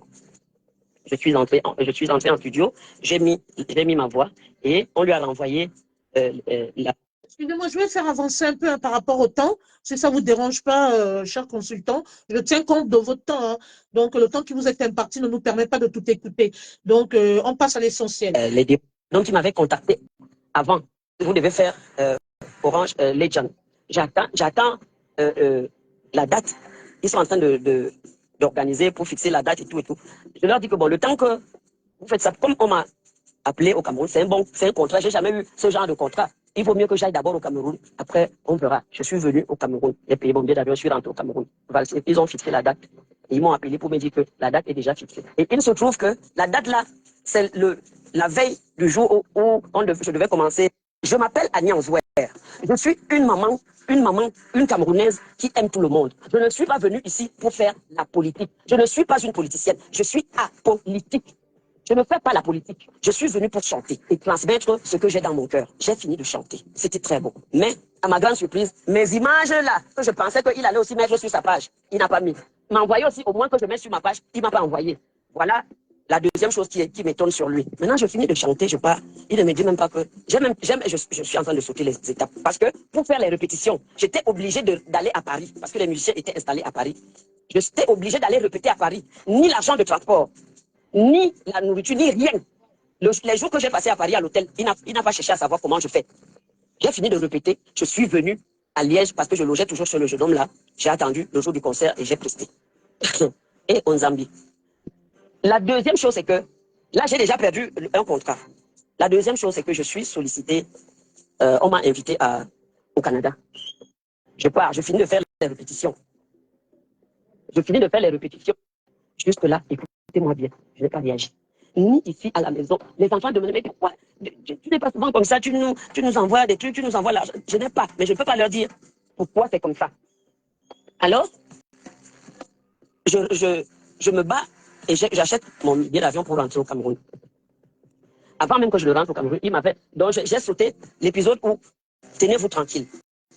J'avais déjà la maquette de 4 ou 5 chansons. Il dit qu'il veut me produire pour me remercier. Je lui envoie donc les titres. Il choisit le titre Toi, parce que le titre là est intitulé Toi. Voilà. Maintenant, il envoie le titre au Cameroun. Il y a un beatmaker, il s'appelle Panebo. Il peut témoigner. Il lui a envoyé ma chanson. Panebo a fait les programmations. Il a dit à Panebo, je vais te payer après. Jusqu'à maintenant, c'est moi qui ai donné 100 000 à Panebo après quand je suis arrivé. Il n'a pas donné 5 francs à Panebo. Jusque là, je reviens ici. Je ne parle pas, je ne dis ça à personne. Je me dis que c'est peut-être, je ne sais pas, ou c'est une punition, ou c'est quoi, ou c'est Dieu seul qui sait. Je laisse tomber, je passe dessus. Comment est-ce que quelqu'un, on va me demander pourquoi est-ce que tu lui as fait confiance. Je lui ai fait confiance parce que c'est un donneur de leçons. Comment tu peux voir le pasteur te dire comme ça, après tu doutes encore. Je n'ai pas douté. Je pensais que Valsero c'est un saint. Je pensais qu'il va te dire que mais cette femme, elle n'a pas grand-chose. Même si je ne l'ai pas payée, il faut quand même que je la dédouane un peu avec quelque chose pour que quand elle va rentrer au Cameroun, qu'elle puisse au moins, ne serait-ce que même payer son loyer. Rien. Même pas 5 francs. Je rentre, je ne dis rien. Je ne dis à personne ici n'était au courant de ce que Valsero m'a fait ici à la maison. Ils peuvent témoigner. C'est quand je vois que la présidence m'appelle pour aller chanter. Il dit que c'est grâce à sa lumière. Tu sais combien de fois la présidence m'a déjà invité? Je peux lui sortir les photos avec la première dame. Je suis déjà allé chanter à la présidence au moins 4 ou 5 fois. Il dit que c'est lui qui m'a donné la lumière. Il m'a donné quelle lumière? C'est donc ça qui m'a révolté. Parce qu'en même temps, tu te passes pour un saint. En même temps, tu fais des choses bizarres comme ça. Non, je ne peux pas supporter ça. Que tous ces gens-là qui sont en train de me menacer en me disant qu'ils vont me faire ci, faites. Vous êtes le bon Dieu, non? Faites. Si vous avez raison, vous allez faire. Mais si vous n'avez pas raison, c'est le ciel qui va s'abattre sur vous. Je vous le dis. Je vous le dis. Ayez seulement raison. Mais si vous n'avez pas raison, un temps soit peu. Moi, la fille de Wungi Masaga, la petite fille de Wungi Masaga, je n'ai jamais rien fait à personne. Depuis l'âge de 17 ans, je berge les orphelins. Je nourris, je ne demande pas d'où tu sors. Il y en a qui sont ici, qui sont venus de Kumba de Boué, que je garde ici, je nourris, je fais tout, je soigne. Je ne demande pas et je ne filme pas pour montrer aux gens ce que je fais. Des fois, je prends la nourriture, je peux donner dans les orphelinats, je ne filme pas. Parce que je n'ai pas besoin de profiter de la faiblesse des gens, de la misère des autres. Bien. C'est sur cette note dont on va se séparer. On va donner la parole au consultant. Cette dame est très remontée et très insurgée par rapport à la cabale lancée contre sa personne. Est-ce qu'elle a été la seule à prester lors de la présentation des vœux au Cameroun? Pourquoi c'est cette femme qui est indexée? Personnellement, j'en sais rien. Je vais laisser le soin au consultant de nous donner son avis par rapport effectivement à ce lancement officiel de boycott de tous les artistes qui vont prester aux cérémonies du régime Biya. Oui, merci Mich. Je regrette qu'on ne puisse pas aller jusqu'au terme de ce bel échange. Nous aurons probablement d'autres occasions pour aborder la suite des thématiques, des problématiques telles que tu l'as expliqué, parce que nous irons sur les chapeaux de roue jusqu'en décembre 2025. Je serai toujours là pour décrypter et le passage des actualités et l'actualité. Alors, ces deux éléments que tu viens de diffuser me rendent assez triste et m'indignent énormément. Vous voyez notre sœur et compatriote de la base UK. Je vais peut-être pas la citer, mais je vais la citer, Sandy de Boston. Elle vous dit, ceux qui ne vont pas, qui seront contre le peuple, qui l'a mandaté, elle a quel mandat et de quel peuple déjà, et seront traités tels quels. Vous vous souvenez, Sandy de Boston, lorsqu'elle promet la terreur aux gens et qu'on lui rend cette terreur, une fois les gens ont diffusé ces photos nues où elle se baignait dans un sauna avec Niat. Je l'ai vu pleurer, aller auprès des tribunaux, dire que je porte plainte contre tel, contre tel. Je suis étonné que Sandy de Boston promet la terreur aux gens, mais lorsqu'elle subit cette même terreur, elle pleure, elle porte plainte. Elle ne devrait pas porter plainte parce qu'elle est Cassius Clay, elle est Rambo, elle est King Kong, elle est la plus forte. L'Europe lui appartient telle qu'elle parle. Nous allons faire ça, ça, ça. On dirait commandant en chef, elle a été mandatée. Et vous, vous êtes commissaire, monsieur Zogo. Vous étiez commissaire quand même. Allez-y. Alors, elle a été mandatée par qui lorsqu'elle parle du peuple? Pour être mandatée par le peuple, c'est par voie d'élection. Et au Cameroun, voilà. Alors, Sandy de Boston s'est présentée à quelle élection et a brigué quel mandat et a reçu quel mandat de quel peuple? Elle veut certainement parler de ce ramassis d'illuminés, d'escrocs, de refoulés, de frustrés, d'aigris, de jaloux qui, sous le couvert du combat, viennent décharger leur mal-être. Ces schizophrènes et psychopathes qui écument la soi-disant lutte, qui ont subi des traumas, des déceptions de tous ordres et qui viennent, sous le couvert de la lutte, essayer d'essuyer leur frustration, leur haine. Vous imaginez quelqu'un qui se lève, elle est commandant de quelle armée, sorti de quelle académie? Je suis commissaire de police. Je suis sorti de l'école nationale supérieure de police Sandy. Je vous montre ma photo.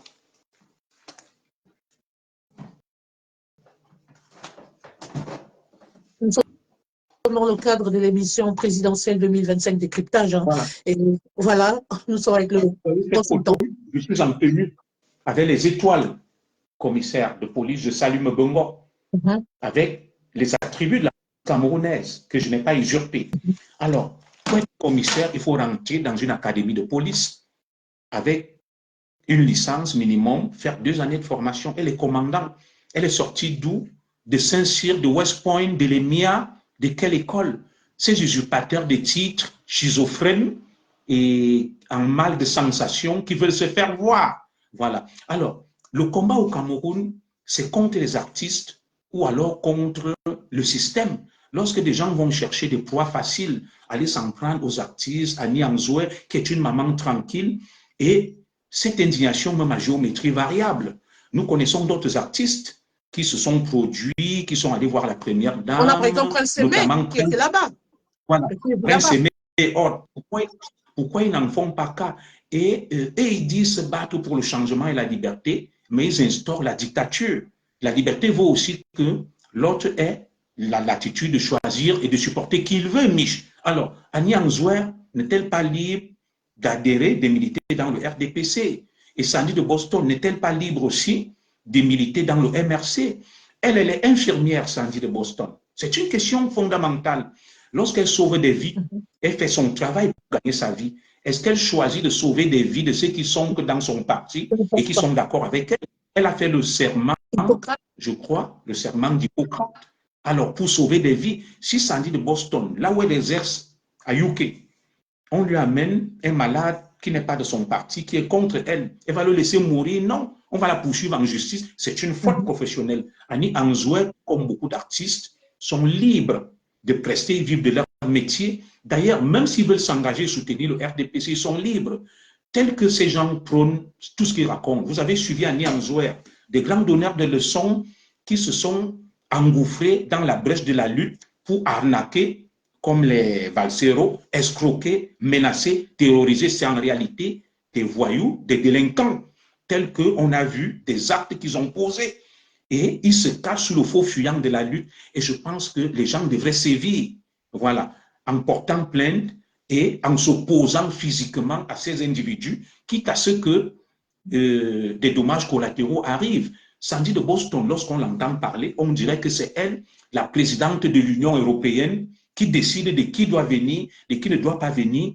Elle n'est qu'une modeste immigrée. Et puis, je vais vous poser une question. Lorsqu'ils viennent bomber ces muscles en Occident, le combat, c'est au Cameroun contre l'OBI, la GP, les forces qui incarnent l'autoritarisme ou contre des malheureux artistes camerounais, des femmes, des enfants. Tout ça, c'est l'opportunisme. C'est du matérialisme. C'est une espèce de schizophrénie des illuminés, des malades mentaux qui ont un mal-être, qui sont frustrés et qui utilisent la passerelle de la soi-disant lutte pour faire n'importe quoi. C'est des délinquants qui devraient être traités tels quels. Et moi, je dis aux Camerounais, Sandy de Boston vient, se place devant toi. Si tu peux la bastonner, tu la bastonnes.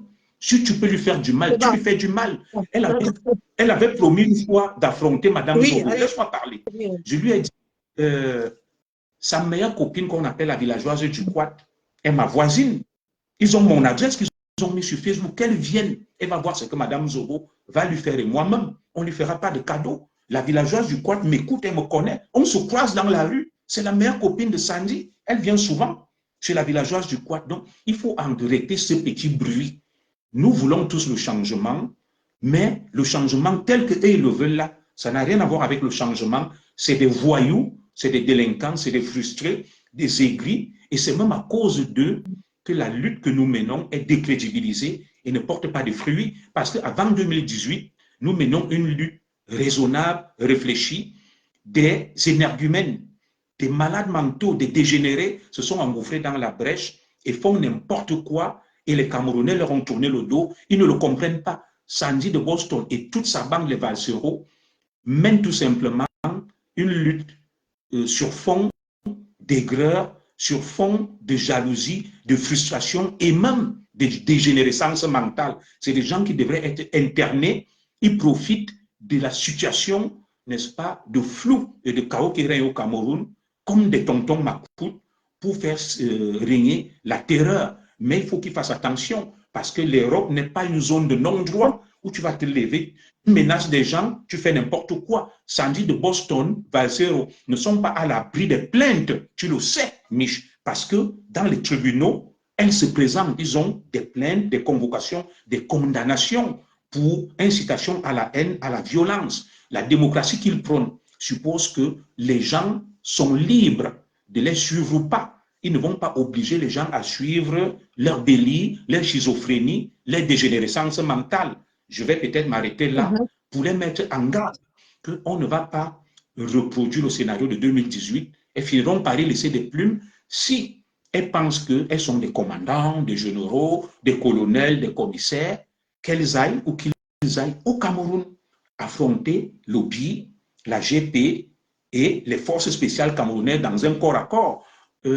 Au Sénégal, Ousmane Sonko et Diomaye Faye n'ont pas eu besoin de boycotter les artistes pour conquérir le pouvoir. Ils ont affronté Macky Sall, ils sont allés en prison. C'est très facile de chercher, de trouver des proies faciles à Nianzoué, les artistes à gauche et à droite.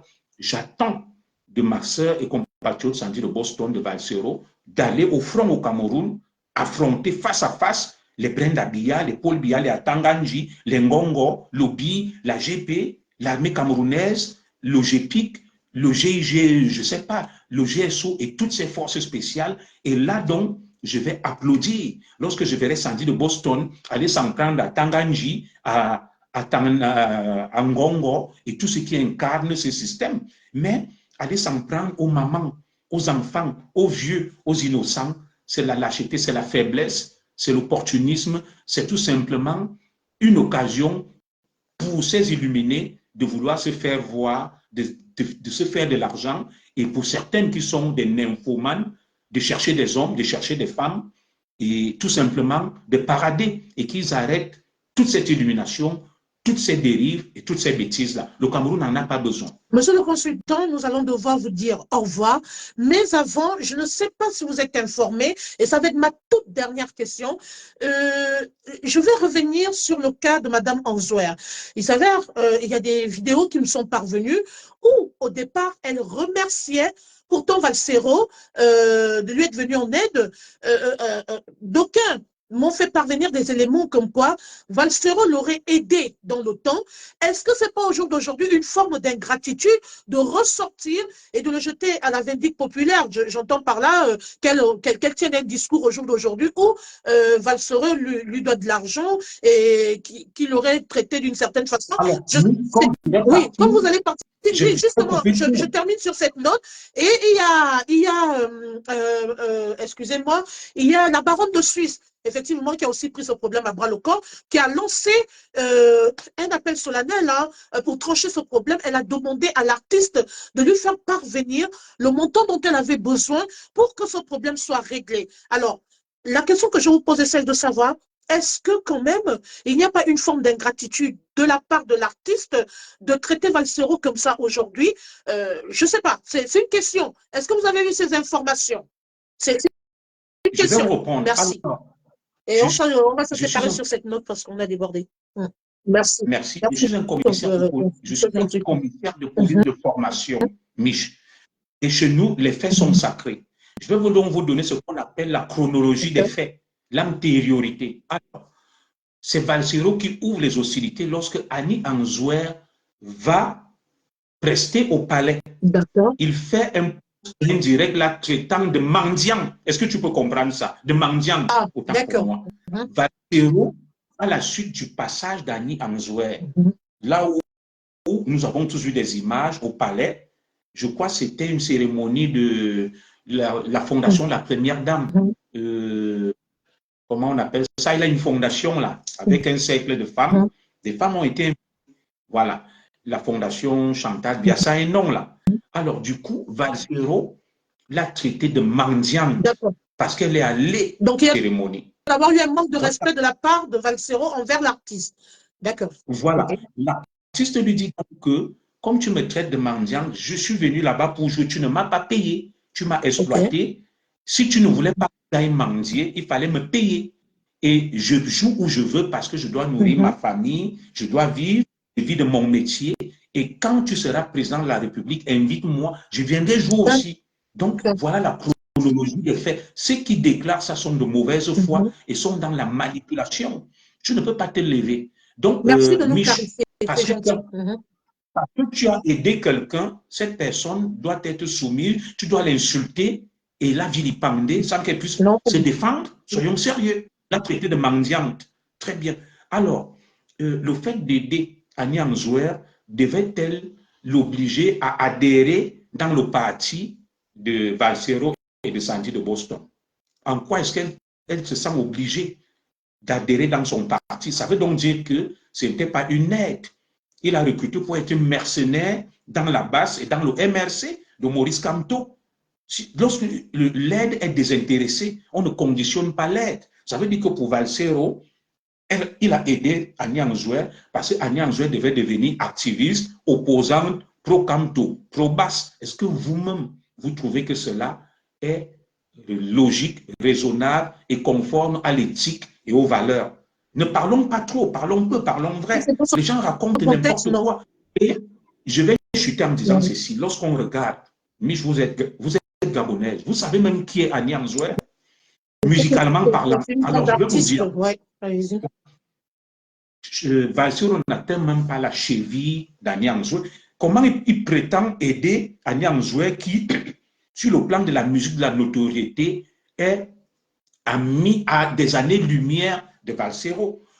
Cette chanson de Shakira à la Coupe du Monde, Zamina Mina, c'est une chanson d'Annie Anzouer dans le groupe Zangalewa. Le monde entier a suivi. Anzouer est une diva dont la musique est connue dans les 4 coins du monde. Elle n'a pas besoin de Valsero pour être connue. En quoi est-ce que Valsero va l'aider? Soyons sérieux. Valsero qui lui-même organise des concerts, il y a 10 personnes dans la salle. Annie Anzouer, je suis Camerounais. Valsero n'atteint pas la cheville d'Annie Anzoué. C'est que des fois, il y a des gens qui se rabaissent. Annie Anzoué est de la trame des grands artistes au Gabon, dont tu peux me donner le nom comme Hilarion Nguema. Oui, Valsero ne peut pas se lever et dire que va aider Hilarion Nguema ou bien la maman d'Ali Bongo, comment on l'appelle? Tabani.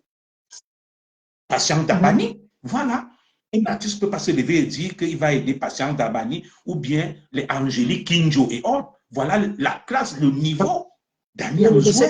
Moi, les gens profitent et abusent de tout pour faire n'importe quoi. Il faudrait qu'ils se calment et qu'ils comprennent que les agissements, nous en avons marre et c'est à cause d'eux que les lignes ne bougent pas, qu'on est dans cet immobilisme-là. Ce n'est pas parce qu'ils crient, ce n'est pas parce qu'ils hurlent, c'est parce qu'ils se bombent le torse, Mich. Nous sommes en Europe. L'Europe a des lois. Quelqu'un vient, il t'attaque, il te donne un coup, tu portes plainte, il va en prison. Sandy de Boston n'est rien en Europe pour menacer les gens, interdire à qui que ce soit de faire quoi que ce soit. L'Europe, ce n'est pas la force. L'Europe, c'est la loi, c'est des états de droit. Et il faudrait que les gens le comprennent. Même moi, je ne peux pas interdire à quelqu'un de faire quoi que ce soit allant dans le sens de la liberté. Je n'ai pas ce droit en Europe. Ce que ces gens font, c'est du bruit.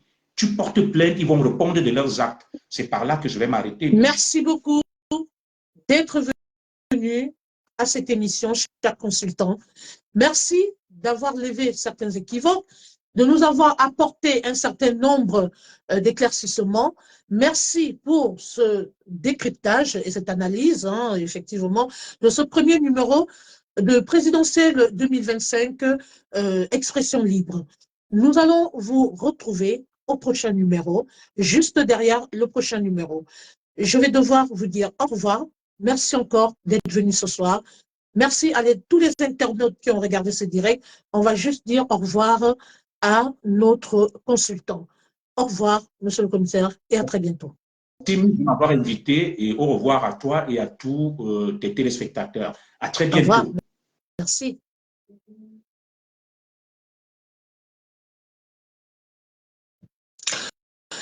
Voilà qui commence bien, finit bien. Nous étions dans le cadre de l'émission décryptage présidentielle 2025, Expression libre. Ce soir, c'était uniquement le décryptage du premier numéro de cette émission. Dimanche à 20h, tenez-vous bien, nous allons recevoir le général qui est monté au grade de commandant en chef, Sandy de Boston. Elle aura pas mal de choses à vous dire. Elle a ses raisons. Elle va revenir sur les nouvelles résolutions. Elle va nous apporter un certain nombre d'éclaircissements. Elle va répondre à vos questions qui sont en suspens. Elle va justifier le fait du boycott. De toutes les façons, les choses seront très claires dimanche. Madame Sandy de Boston, le commandant en chef, sera parmi nous dimanche à 20h. Restez connectés dans le cadre de l'émission présidentielle 2025, Expression libre. Et surtout, ne ratez pas ce numéro très important, ce numéro qui va faire couler beaucoup d'encre et de salive, ce numéro qui va permettre au commandant en chef de s'exprimer sans langue de bois et surtout, partagez massivement ce direct parce que ça va aller très vite, ça va aller fort, la base va s'exprimer. Merci encore pour ceux qui nous ont suivis. Merci. Malgré la fatigue, j'ai pu quand même faire cette émission ce soir parce que je vous l'avais promis. Mais par contre, dimanche, nous allons nous retrouver. Ne ratez pas ce deuxième numéro car c'est du lourd qui arrive. Merci encore. Excellente soirée à vous. À dimanche pour le deuxième numéro des présidentielles 2025, Expression libre avec le commandant-chef Sandy de Boston.